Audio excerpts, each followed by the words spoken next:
নমস্কার, শুভ সকাল। আশা করি সবাই ভালো আছো। তো যে গরম পড়ছে, ভালো থাকার কোনো পরিস্থিতি নাই। তো চলো আজকে আবার একটা আইসক্রিম নিয়ে আইছি। তো একদম কম দুধ পাউডার দিয়ে আইসক্রিমটা বানাবো। তো বাচ্চা বয়স্ক সবাই খাইতে পারবো। তো তোমরাও বাড়িতে বানাও এভাবে। তো চলো আইসক্রিমটা বানাই। তো আইসক্রিমটা বানানোর লাগে আমি এখানে কি কিনেছি তোমরা একটু দেখাই দিই। তো দেখো এখানে 500 দুধ নিছি, আর 2টা এলাচ দানা থেতো করে নিছি, আর এখানে চিনি নিছি পরিমাণ মতো। এখানে একটা দুধ পাউডার প্যাকেট নিছি। তো চলো প্রথমে আমি এই যে দুধটা একটা গামলার মধ্যে নিয়ে নিলাম। তো এখানে পরিমাণ মতো চিনিটা দিয়ে দিলাম।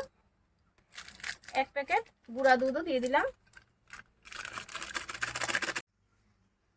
তো এখানে 2টা এলাচ দানা থেতো করা আছে, এটাও দিয়ে দিলাম।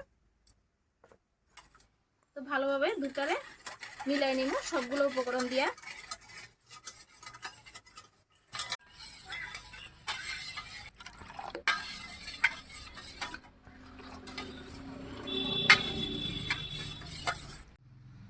আমি দুধের সাথে সবগুলো উপকরণ ভালোভাবে মিলাই নিলাম।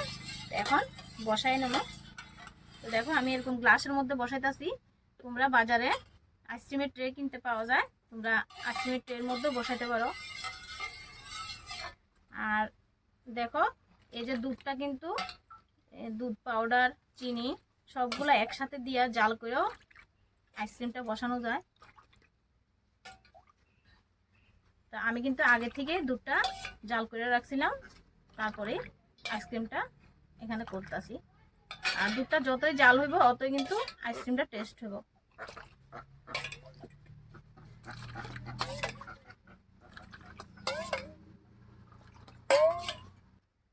তো দেখো এই যে বাঁশের কাঠি বানাই নিয়েছি, বাঁশের কাঠি দিয়ে দিলাম।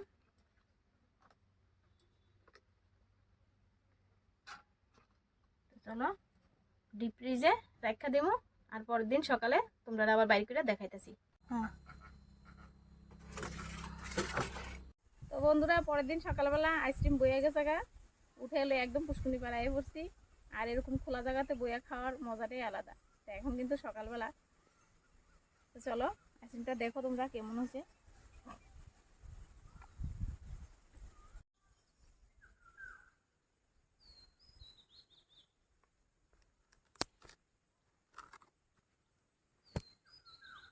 দেখো আইসক্রিমটা কত সুন্দর বইছে। আর এইভাবে ঘরে বানাইলে কিন্তু ভীষণ স্বাস্থ্যকর। তোমরা বানাও, বানায় বাচ্চারা দাও। তো এখন আমরা খাই।